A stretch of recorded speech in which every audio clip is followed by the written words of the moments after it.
ሰላም ጤና ይስጥልን አድማጭ ተመልካቾቻችን ከቶፕ ኒውስ ኔትወርክ ዕለታዊ ዜናዎችን ይዘን ቀርበናል። በቅድሚያ አርዕስቶቹን 1600 የመንግስት አገልግሎት ላይ መሰረታዊ ለውጥ የሚያመጣ ሪፎርም ተጀመረ። የመጠቀሚያ ጊዜያቸው ያለፈባቸው መድኃኒቶች ሲሸጡ የተገኙ 44 የመድኃኒት መደብሮች ተቀጡ። ከጥር 23 2018 ዓ.ም ጀምሮ ፌስታል ይዞ የተገኘ ከ5000 ብር ጀምሮ ይቀጣል መባሉ ተሰማ። በሰባተኛው ጠቅላላ ምርጫ 5000 ታዛቢዎችን ለማሰማራት መታቀዱ ተገለጸ። በትግራይ ክልል ዳግም ውጥረት መከሰቱን ተከትሎ የአፍሪካ ህብረት ኮሚሽን ሁለቱም ወገኖች እንዲታቀቡ በጥብቅ አሳሰበ። በፌዴራል ደረጃ ከሚሰጡ ከ1600 በላይ የመንግስት አገልግሎቶች መሰረታዊ ለውጥ የሚያመጣና የሰራተኞችን ብቃት የሚመዝን ሁለተኛ ዙር የመንግስት ተቋማት ሪፎርም በይፋ ተጀምሯል። በመንግስት አገልግሎትና አስተዳደር ሪፎርም እንዲሁም በከተማና መሰረተ ልማት ሚኒስቴር ከፍተኛ አማካሪ የሆኑት አቶ ተስፋዬ ወልደሚካኤል እንደገለጹት ይህ መጠነ ሰፊ ሪፎርም ካለፈው ሐምሌ ወር ጀምሮ ተጀምሯል ብለዋል። የሪፎርሙ ቀዳሚ ግብ የመንግስት መዋቅርን ከማሻሻል ባለፈ አገልግሎት ግልጽነትና ኃላፊነት የሚሰማው ባለቤት እንዲኖራቸው ማድረግ፣ የዜጎችን ቅሬታ በዘላቂነት መፍታት ነው ተብሏል። ከፍተኛ አማካሪው አክለውም በአሁኑ ወቅት የተለያዩ 1600 አገልግሎቶችን በብቃት ለማከናወን አሁን ያለው የመንግስት የሰው ኃይል ያለበትን ደረጃ የማረጋገጥ ስራ በጥልቀት እየተሰራ መሆኑን ገልጸዋል። ዜጎች በየተቋማቱ የሚያቀርቧቸውን ቅሬታዎች መነሻነት አንዳንድ አገልግሎት በዝርዝር ባለመለየታቸው ለብልሹ አሰራር በር የሚከፍት ተጠያቂነትን ክፍተት በመኖሩ እንደሆነ አቶ ተስፋ አስረድተዋል። ይህም ችግር ለመቅረፍ አገልግሎቶችን በጥራትና በብቃት ለመቅረፍ የሚያስችል አዲስ የስራ ስርዓት እየተዘረጋ ይገኛል። በዚህ የሪፎርም ሂደት ውስጥ እጅግ አነጋጋሪና ትኩረት የተሰጠው ጉዳይ የሰራተኞች የብቃት ምዘና ነው። አቶ ተስፋዬ እንደገለጹት የሰራተኞችን ብቃት ለመመዘን የሚያስችል አስፈላጊውን ቅድመ ዝግጅት እየተጠናቀቀ ሲሆን በቅርቡም ወደ ተግባር ይገባል። ይህ ምዘና የመንግስት ሰራተኛው ለተመደበበት የስራ መደብ ያለውን እውቀትና ክህሎት በመለየት አገልግሎቶችን በሰለጠነና ብቁ በሆነ የሰው ኃይል እንዲመሩ ለማድረግ ያለመ ነው። የመጠቀሚያ ጊዜያቸው ያለፈባቸው መድኃኒቶችን ሲሸጡ የተገኙ 44 የመድኃኒት መደብሮች ተቀጡ። በመደብሮቹ ላይ እስከ እገዳ የደረሰ እርምጃ መወሰዱን የአዲስ አበባ ምግብና መድኃኒት ባለስልጣን ተናግሯል። ባለስልጣኑ በመንፈቅ ዓመት ውስጥ በመድኃኒት መሸጫ መደብሮች ከወንኩት ባለው የቁጥጥር ስራ 1275 ኪሎ ግራም የመጠቀሚያ ጊዜያቸው ያለፈባቸው መድኃኒቶች ማግኘቱና ግምገማው ዋጋቸውን 5.5 ሚሊዮን ብር መሆኑን የነገሩን በባለስልጣኑ የጤና ተቋማትና ባለሙያዎች ቁጥጥር ዳይሬክተር አቶ ገልገሎ ኦልጅራ ናቸው። መድኃኒቶቹ መወገዳቸውን የተናገሩት ኃላፊው ይህ ጊዜው ያለፈበት መድኃኒት ይዘው የተገኙት 44 የመድኃኒት ችርቻሮ መደብርና 2 የባህል ሕክምና ባለሙያዎች ላይ ከከባድ የጽሁፍ ማስጠንቀቂያ የማፍቃድን የማገድ እርምጃ ስለመወሰዱ አስረድተዋል።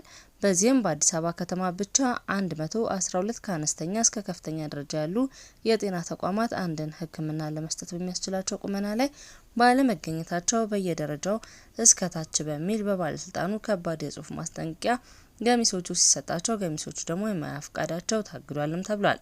በተጨማሪም ባለፉት 6 ወራት 1778 አዲስ የህክምና ሙያ ብቃት ወስደው ወደ ስራ ገብተዋል። በተመሳሳይም ለ1628 የመድኃኒት ችርቻሮ ድርጅቶች አዲስ የሙያ ፍቃድ መሰጠቱን ባለሙያው ገልጸዋል። በስራ ላይ ያሉትን በየ3 ዓመቱ ፍቃዳቸውን ማሳደሳቸውን እንደሚከታተል የጠቀሱት ኃላፊው ያለሙያ ፍቃድ እንዳይሰራ እንዲሁም የሚሰጠውን አገልግሎት ከተቀመጠው በታች እንዳይሆን ማድረግ ትኩረት አድርገው እየሰሩ መሆናቸውን አንስተዋል። ከጥር 23 2018 ዓ.ም ጀምሮ ፌስታል ይዞ የተገኘ ከ5000 ብር ጀምሮ ይቀጣል። የአካባቢ ጥበቃ ባለስልጣን ጥር 23 ጀምሮ ለአንድ ጊዜ አገልግሎት ብቻ የሚውሉ የፕላስቲክ ከረጢቶችን የሚጠቀሙ የሚያመርቱና ወደ ሀገር ውስጥ የሚያስገቡ አካላት ላይ ለመቅጣት እርምጃ ሊወስድ እንደሆነ አሳውቋል።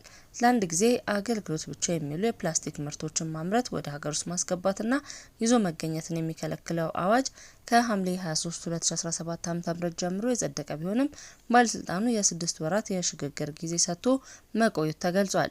የኢትዮጵያ አካባቢ ጥበቃ ባለስልጣን የኮሚኒኬሽን ኃላፊና ስራ አስፈጻሚ አቶ ተሾመ አቡኔ እንደተናገሩት ሁሉም አይነት ፌስታሎች ጥቁር፣ ነጭ፣ ትናንሽና ትላልቅ እንደሚያጠቃልልና በእጁ ፌስታል ይዞ የተገኘ ከጥር 23 ጀምሮ እንደሚቀጣ ተናግረዋል። በመሆኑም የህግ አስከባሪዎች አስፈላጊውን ስልጠና ወስደው በየአካባቢው ለክትትል ዝግጁ የሆኑ ሲሆን ቅጣቱም ይጀምራል ብለዋል።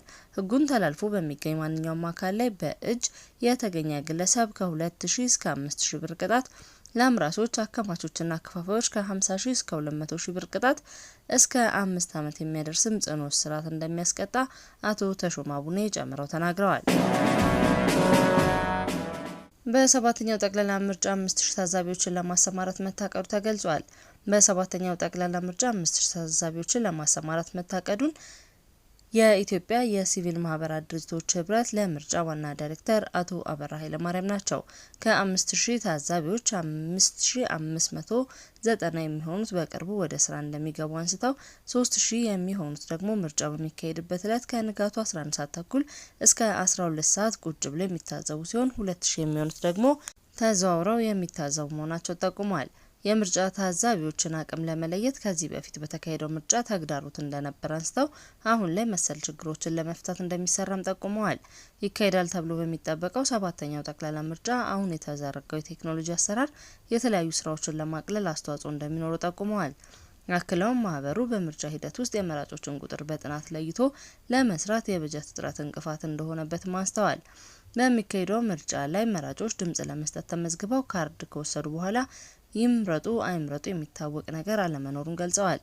ማህበሩ አሁንም የገጠመው የበጀት እጥረት የሚፈታበት አስቸኳይ ሁኔታዎችን ማግኘት ካልቻለ በቀጣይ በሚካሄደው ሰባተኛው ጠቅላላ ምርጫ ላይም ምን ያህል መራጮች ተመዝግበው ካርድ ወስደው ምን ያህሎቹ ድምጻቸውን እንደሚሰጡ በጥናት ለመለየት እንቅፋት እንደሚሆንበት ከወዲሁ ስጋታቸውን የገለጹት አቶ አበራ ኃይለማርያም ይህ ደግሞ የምርጫውን ታማኝነትና ግልጽነት የሚያሳጣ ሊያደርገው እንደሚችል ተናግረዋል። በትግራይ ክልል ዳግም ውጥረት መከሰቱን ተከትሎ የአፍሪካ ህብረት ኮሚሽን ሁሉም ወገኖች እንዲታቀቡ በጥብቅ አሳሰበ።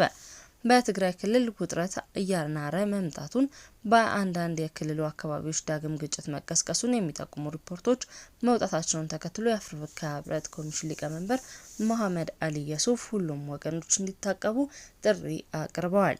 ኮሚሽኑ አርብ ባወጣው መግለጫ ሊቀመንበሩ በትግራይ ያለውን ሁኔታ በቅርበት እየተከታተሉ መሆናቸውን በቅርብ ጊዜ የታዩ ክስተቶች ከፍተኛ ስጋት እንደፈጠሩባቸውም አሳውቀዋል።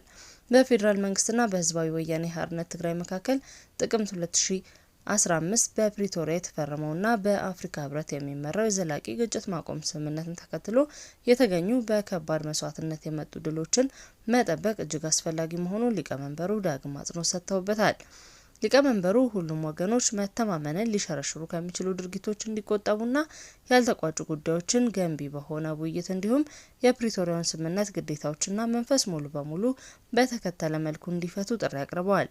የአፍሪካ ህብረት ስምምነቱ ሙሉ በሙሉና ውጤታማ በሆነ መንገድ ተግባራዊ እንዲሆን ያለውን የማይናወጥ ቁርጠኝነት ገልጾ በሰላም ግንባታና በእርቅ ሂደት ውስጥ ለወገኖች የሚደረሰውን ድጋፍ እንደሚቀጥልም በድጋሚ አረጋግጠዋል።